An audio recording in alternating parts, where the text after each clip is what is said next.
Welcome to a fine gaming experience, everyone. Brix here with the usual co-host. This episode is going to either be horrible or wonderful, but either way, it's going to be entertaining. It's going to be a dual treat of disaster.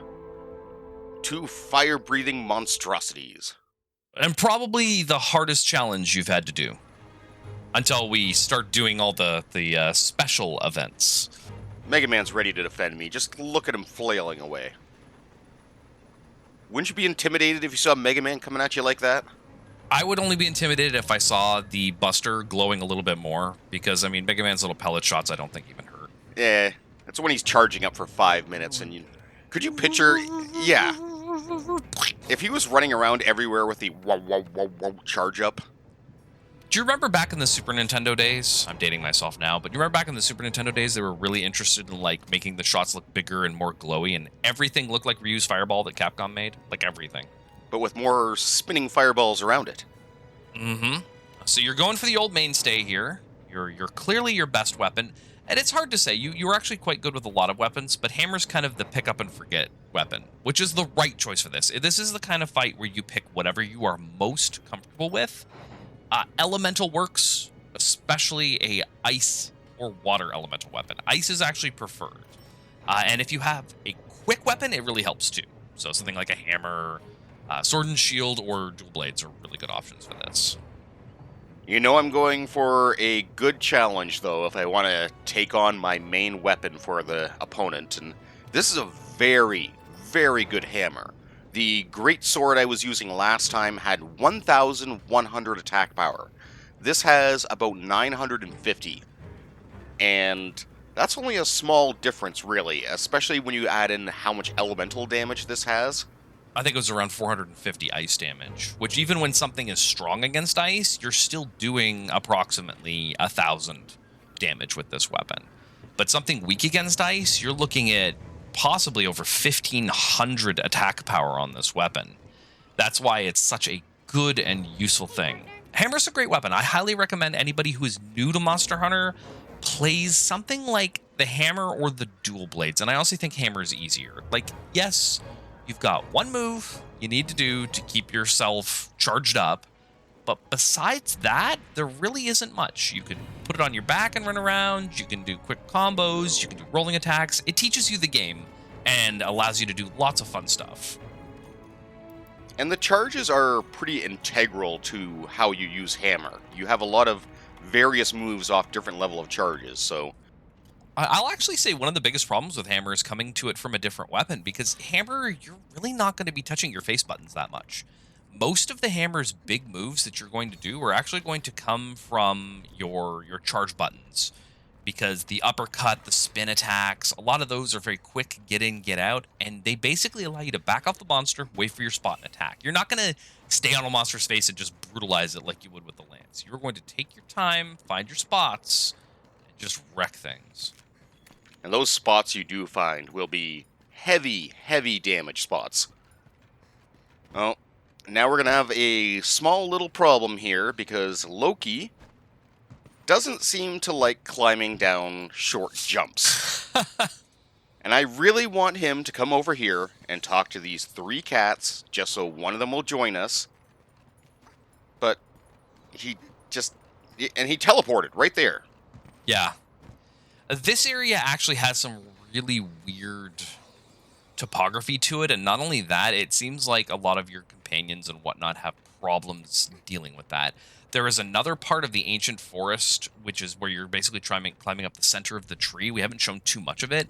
That area there, it has the same problems, where if you're trying to talk with the felines that are up there, it's really hard to get your cat to do what you want it to. Luckily, they will automatically just rejoin you if you get too far away, so... Now, this fight is actually very difficult for the reason that these two have a special mechanic. Every other monster in the game might hit each other, might be aggressive towards each other, and these two actually work together. When I say work together, I mean they don't turf war, they don't do anything like that. So when you're fighting both of them, you are literally fighting both of them. And they're pretty good for using moves that will counter each other's other attacks. You might see one do a fire breath while the other one's doing its tail swings and whatnot. And as we'll see, they have a extra special move they can do. That was stylish. I'm sorry, I just have to say that big combo right off the bat, into the flip attack, into a grapple. That's what I love with the hammer's new moves, is that you can do the grapple out of almost any charge move. It has turned the hammer from a sudden burst damage weapon into a combo weapon, and I love it for that. If you only do the grapple off a level 1 charge, you'll do a single hit when you grapple. If you have it up to a level 3 charge when you grapple, you will do your spinning hit. And if the opponent's turned the far away from you, you will spin through the opponent. It's an excellent knockdown there. That's one of the things that is great too with the hammer against these two, is how easy they get KO'd, it seems. Yeah, they actually have quite a lot of issues with getting KO'd, which is very useful. They're very proud monsters. They will face you head on. But it is necessary to play a weapon that is going to do big KO damage, or you can use a weapon that's really good at cutting tails, but don't pick something that's kind of middling at both. Sword and Shield is a great weapon to use against them. It can both KO and can cut tails, but you really need to pick which one you're going for. One of the other new moves with hammer that I don't show off, unfortunately, is the Slinger Burst. A lot of other weapons have it, so you kind of get the idea of what you do. You just send out multiple slinger attacks at once. But it's actually a very good addition with the hammer. It really helps your KO damage with stuff like Scatternuts and whatnot. Yeah, Scatternuts, Bomb Pods, there's a few other ones. I think even regular stones have increased KO damage. So don't be afraid to just, if you only find stones on the ground, it's better to have them than to have nothing at all. Get into the habit of making sure that right down there where it says Flash Pod right now, make sure that says something at some point. Obviously, Flash Pods are special. But in this case, now we've got some Dung Pods. Now, Dung Pods are actually an interesting choice in this fight, because it allows you to split off the monsters, but I don't know why. This may just be me. When you're fighting these two, it seems like very often when one leaves through Dung Pods, the other one will follow them. They do like to pair up, and like even right here, they're joining up, beating the crap out of the training dummy. And I will say, too, they will leave on their own, and they will split up for a little while. They don't generally run away because of their pride. This is very important. This is a special thing that only they have, as far as I am aware. I don't think any other monsters have this, but their bonded attack, where they will each do their supernova together. And the great thing about that is, I believe it's every time, Teostra will leave after the supernova. However, you don't really have a lot of time to take advantage of it because Lunastra's waves of fire all around her. And we have the Grimalkin there yelling at us that, hey, we'll help out, but they can't against an Elder Dragon. They literally cannot trap it in any way. So it's another good reason to do that mission we did earlier on with Geralt and rescuing the Puke, just so you can get an extra chance of getting the explosive attacks instead of the traps. One of those things I had mentioned at the start of the episode, or at least when we got into this mission, is that the hammer is a great starting weapon, and this is a very good reason why. Not only does it have very good charge attacks, it's quick, it's not hard to use, it also does great mount damage, and a lot of people don't really think of the hammer as being a mount weapon, but its mount damage is almost always being done at the same time KO damage is done. So the amount of times you disable an enemy and kind of get to really focus on your combos is... It's something that's just part of the hammer's playstyle. Oh, and that's something I love with the hammer too now, is being able to do the grapple falling down after a mount attack. Yeah, it's such a huge amount of damage too. Oh yeah. And that does do the weakness to the body part as well, correct? Indeed. And being able to do the roll here so that you can do extra damage also counts as a mount attack. One of your best attacks is really good for that. Iceborne added a lot to hammer, a lot to just kind of the kinetics of it, because it was very much a weapon before. You would do a couple hits, do your big combo, walk away. Now, it actually, the Big Bang combo, there's really not a lot of time to do the Big Bang, so you're... Oh, missed that shot there. But there's not a lot of time to do Big Bang combos anymore because a lot of the monsters post-Iceborne do not stay down long enough for you to hit it. Big Bang combo requires, when I say a full knockdown, I mean it. And the only way you're going to get that is by A, knocking an enemy down from an actual knockout blow to the head. So lots of slugger bonuses, lots of heavy blunt damage to the skull. Or B, getting a mount attack off. Both of those will give the maximum amount of downtime, and those are the only two, I believe, that the Big Bang is actually going to work with. Great Slinger Burst there.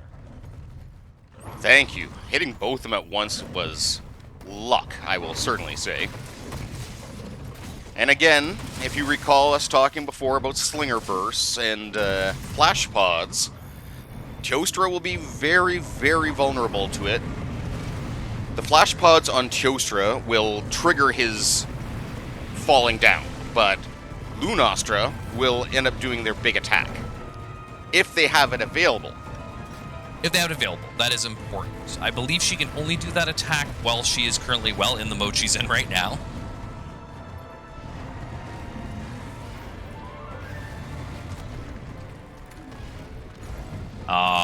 You tried your best on that one. I think one of the other ones knocked down one of the other pillars at the same time.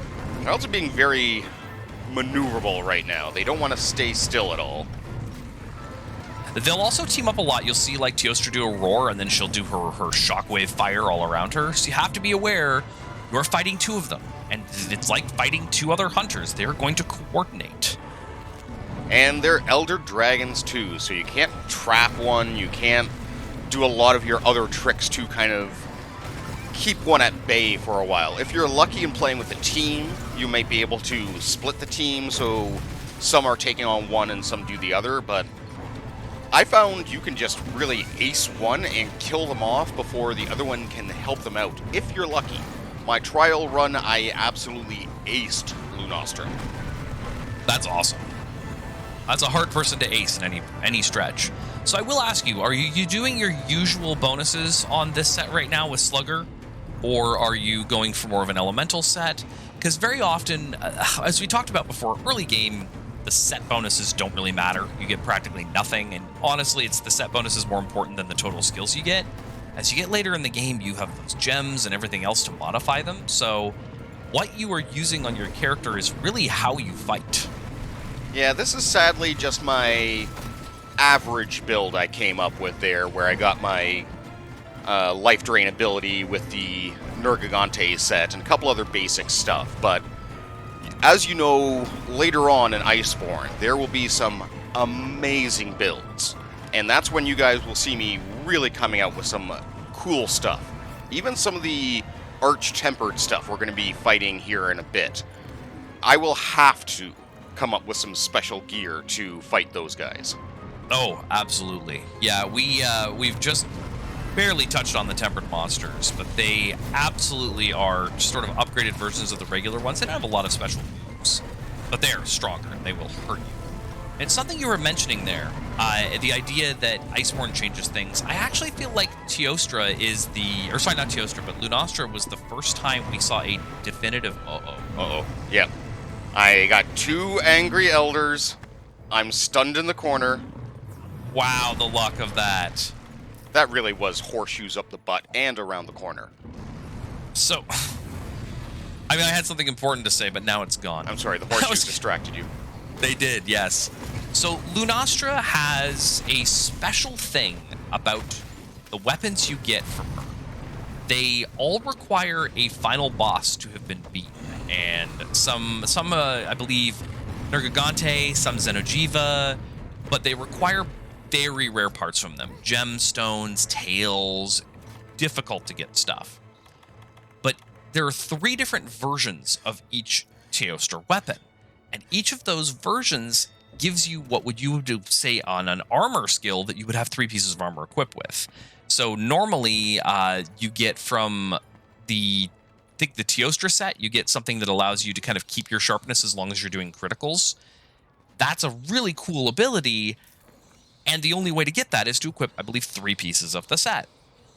So these new Lunastra pieces, what they actually end up doing is just by equipping a weapon, you're getting, I believe, Razor Spare Shot, which is, I believe, the set bonus that you get on the Xenojiva set, and the Xenojiva set's not great, but you get that for just equipping the weapon. The weapons also have obscene attack power and or blast elemental, which not very many creatures resist.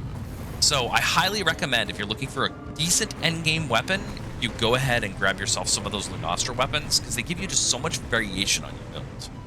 They are really good weapons, and it's interesting too that it kind of shows how Lunastra was almost the apex monster before Iceborne came out, because these special weapons that Ice is talking about, you would take the Xenojiva weapon and upgrade it with the Lunastra parts, and then add other high-end parts to it. And you could get some really cool abilities. Like he said, there's the Razor Sharp one. There's a Guts one that can be very handy, just having a survival skill weapon. Oh, yeah. And he took the wrong path there to completely avoid the flash. Of course. Yeah, the Blaze, Ruin, and Styx are the 3 different weapon types that Lunastra provides. And the Blaze is the one with the Guts, which is a phenomenal skill. The Ruin weapons are the Haste and Recovery ones, which are quite handy. And the Razor Sharp Spare Shot are your Styx weapons. That's the skill I got right now going on from the Nergigante stuff, where it would heal you. Mm-hmm. Very, very handy.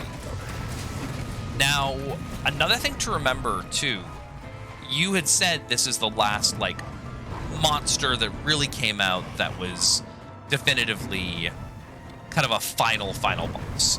And that is true. However, the reason for that is the other final monsters, one is an event monster from another video game. It is ridiculously hard, and it has special mechanics. It is not a classic Monster Hunter monster. It has special mechanics that comprise stuff that you would do within that game. The other one is a siege monster. We will get to that later. We'll show off what that's like. We may actually have to play that out together, because soloing the siege monster is almost impossible. Oh, and it takes so long to do it solo. Like, you can do it solo, but you're going to be spending so long to do it. Mm-hmm. But this was basically one of the final monsters that just a basic Monster Hunter monster had all the basic components to it. Wasn't so yeah, I will absolutely agree with that. With a crossover or such. Oh yeah, yeah. The crossover monsters they're their own bag of tricks. Even there's one Resident Evil monster you will find in Iceborne later that is a reskin of a monster we've already fought that has some really goofy mechanics. Fun fight, but very goofy. I just like the animations you get off that one. Oh yeah. This game is ridiculously large, and I actually have to say, we're kind of nearing the very tail end of Iceborne at this point. We've already completed the main story. We've already fought most of the major monsters in the game. We are now doing their main kind of, say, grinding area. And once we're done that, we should be strong enough to take on their final challenges. But some of them are just obscene. Yeah, the special versions of the Elders we're going to run into have upgraded tricks that can get very annoying. I don't want to get too much into it, but we'll see that as it comes along. Anytime you're fighting, let's say you fought Teostra here, right? How many times at this point has Fiona fought Teostra? Probably maybe 10 times at this point? Mm-hmm, at least. And how many times have you fought Teostra across all your different characters? Oh, God. 50, 60? As soon as you fight the new Teostra, the ones that have the extra skills, that extra skill blows your mind. You're never ready for it, because you practice something else completely. You get very used to the attacks of the monster, so when it throws something new into the mix, it can really be unexpected in more than one way. Mm-hmm. Oh! I'm sorry, that aerial grapple was incredibly good. Oh, yeah. Like I said before, that has become one of my favorite things with the grapple, just continuing your combo so that you're not just sitting on the ground going, oof, I did a big hammer swing, time to recover. You can just keep on doing damage. I love it. I'd say the big weapons got the most love with Iceborne. I would certainly say some got a lot more love than others. It's interesting to see the list of new abilities and some getting like, hey, you got a Slinger Burst and one other thing. And other ones like, hey, you got this whole slew of stuff. Sometimes all you need is one skill, though. That's very true. Like, just adding the grapple abilities to this has a wide variety of adaptations you can do. My mind is blown by the greatsword. I did not really get into it too much, but I've now started to learn how to use it. But the greatsword can basically move into its strongest attack in half the time it used to. But stuff like the longsword definitely got some new, interesting moves that change up its gameplay a little bit. Yeah, longsword has definitely changed. And I think that was necessary. I think the longsword was a very good weapon, but out of all the weapons in the game, it had the most delay. There are times you just sat there looking like, I guess I roll around? I mean, I can't do anything out of this. And it felt slower than the greatsword in some cases, especially with its recovery. But yeah, the new sheath mode is it's phenomenal. It's very, very fun.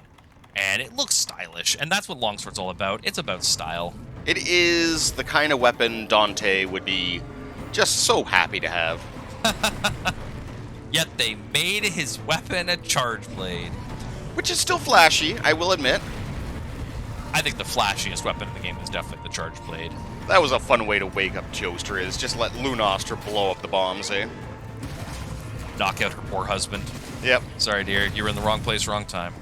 To the couch with ye.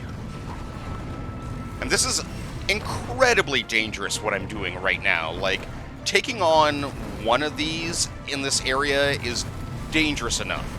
Yeah.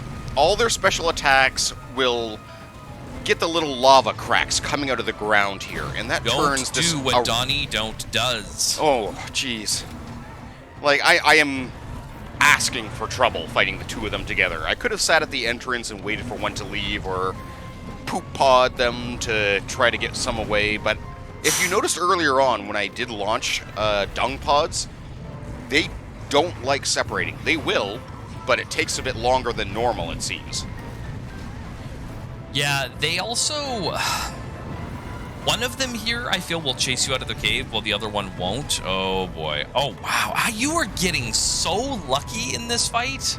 I am very much getting lucky. Like I said, horseshoes around the corner are saving my butt. Well, it also helps that you apparently sat on one. Yes.